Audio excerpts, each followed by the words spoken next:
A das 1955 é uma lei que foi instaurada municipal, para né, municipal. Tá? João Pessoa. João Pessoa. Isso, mas É 21 a todo 22, município, 22. todo município ele tem como fazer essa lei. Tá? Nem todo município tem, seria bom que tivesse.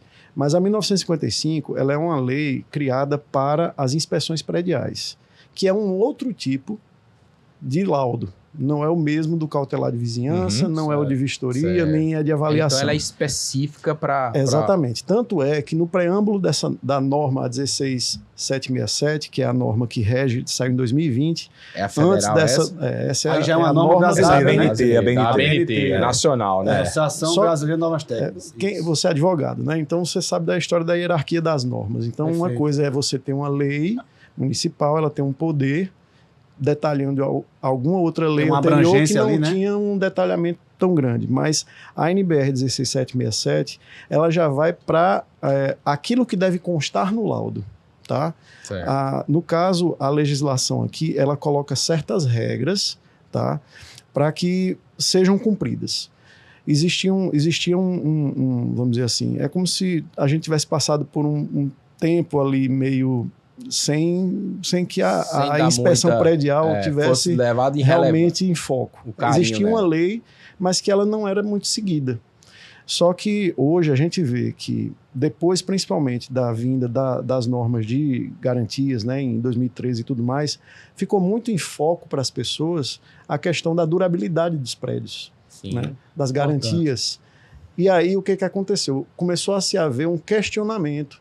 E depois que essas garantias se vencerem, de quem são as responsabilidades? Que a garantia legal é de 5 anos da incorporação, da construção. Você está falando em Código Civil. Isso. Né? Isso. A gente já... Código Civil e Código de Processo. Tá pensando que é fácil, Só que a gente pensa um pouco mais amplo. A gente pensa em questão de durabilidade. Certo. Em 2013, a norma, quando ela veio, ela pincelou essa questão da durabilidade, né, e da vida útil.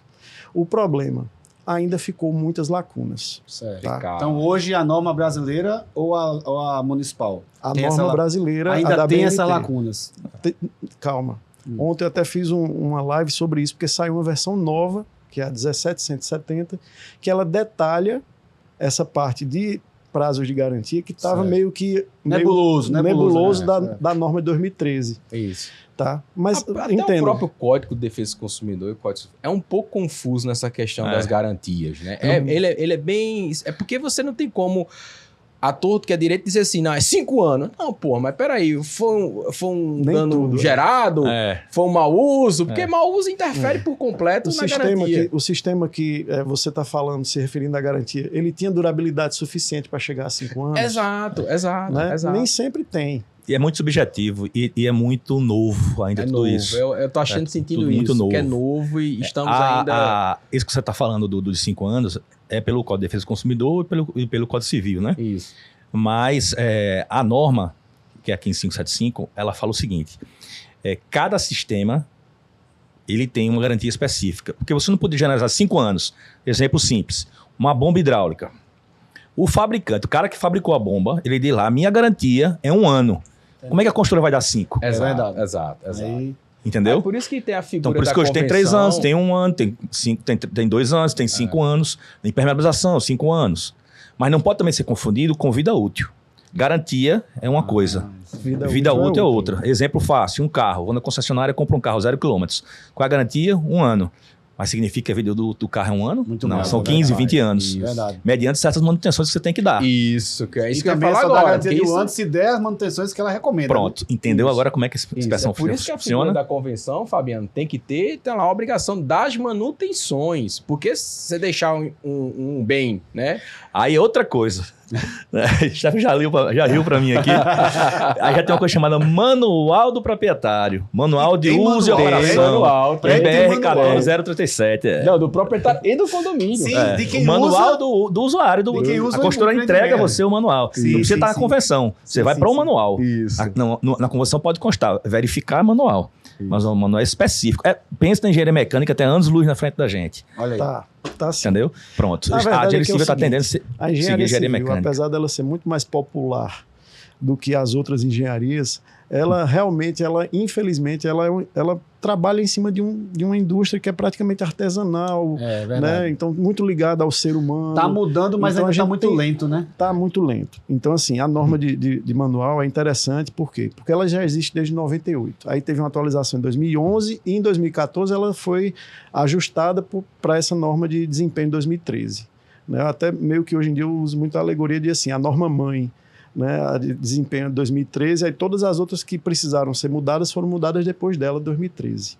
As que não mudaram em função dela é porque a tecnologia em si não precisou ser atualizada.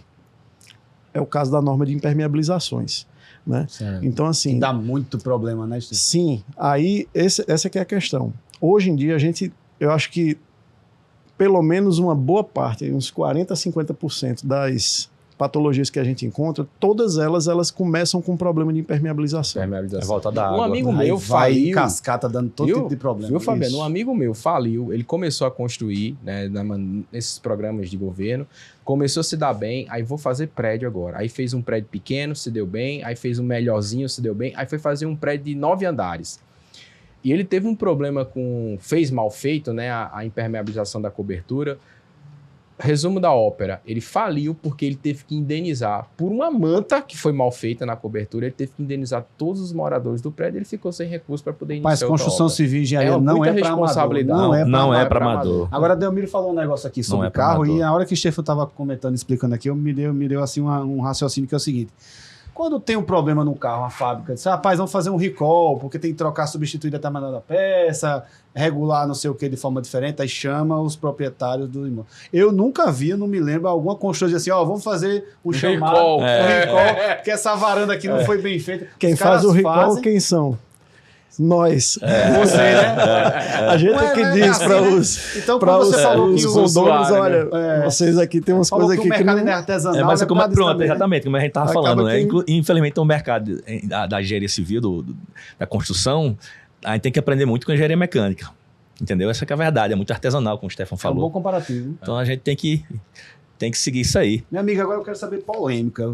Tem prédio aqui que vai cair, tem prédio que tá bem, não tá. A gente tá falando de João Pessoa, mas eu posso colocar vocês em João Pessoa, mas eu sei que vocês fazem em outras cidades. Assim. A lei de inspeção predial, ela, na verdade, ela foi criada mesmo. Não digo nem a lei, a norma de inspeção predial, as leis também, as leis também. Exatamente por causa disso aí. Porque começou a dar bronca. Caiu o prédio em Recife, caiu o prédio em Olinda, caiu o prédio em São Paulo, caiu o prédio no Rio de Janeiro. E caiu o prédio em Fortaleza. E se você for ver, você pode pegar o histórico desses prédios que você vai ver que é tudo por falta de manutenção. Já caiu em João Pessoa? Não, mas João Pessoa... Chegou perto. Não brinque não. Não brinque não. Eu tava conversando com o Stefano aqui em off. Chegou perto. Vai cair não brinque em João não. Pessoa se não tiver manutenção, Tem prédios em João Pessoa que tem um grau de patologia de estrutura muito patologia de estrutura grave, comprometedora, comprometedor, entendeu? Que precisa ser visto, entendeu? Cuidado, reparado, Deus do céu. Porque se não for, dá uma dica aí, Delmiro, só para não passar investidor no mercado imobiliário, tu vai comprar apartamento para é o seguinte, dar um problema no futuro. Quando você começar a ver manchas de oxidação saindo por detrás de um revestimento, seja cerâmico ou pintura, já é um péssimo sinal. Parou. O que é mancha? Como é? De oxidação. De oxidação. Explica aí para quem não é engenheiro. São aquelas manchas amarronzadas, ocre. Na parede. Na parede ou na laje. Uma viga, num pilar e tal. Num pilar. Ferrugem. Ferrugem. Pronto. Eu detesto usar esse termo ferrugem. Mas é o grosseiramente, né? Para o povo entender. É verdade, exatamente. Porque ferrugem vem do ferro, né? Mas é um óxido de ferro que realmente ele se desenvolve ao redor do aço. Um péssimo sinal, né? Porque está comprometendo a estrutura metálica. É sinal que já começou um processo de deterioração lá dentro da estrutura e está ali escondido, tá? Certo. Piora mais quando o quê? Quando você começa a ver que rompeu o concreto. Ou seja, quando rompe o concreto, a própria norma diz, né? A de estruturas. Ela diz que quando você passa de uma certa abertura de fissura, ela passa de fissura para trinca, de trinca para rachadura. Quando você passa para essa amplitude de pelo menos 0,6 milímetro, que é quase nada. De abertura, né? Você pensa em 1 milímetro, pronto, 0,6 já é para você abrir para ver como é que está dentro. Olha só, cara. E assim, ainda bem criterioso, viu? Tem outra coisa. Se você vê algum tipo de fissuração num revestimento, não necessariamente é um problema estrutural. Você tem que remover o revestimento e ver como é que está atrás. Porque pode ser só local ali, individual. Pode ser só né? o revestimento mesmo. Tá? Tem umas manchinhas brancas que de vez em quando aparecem nas edificações, né? Aquelas...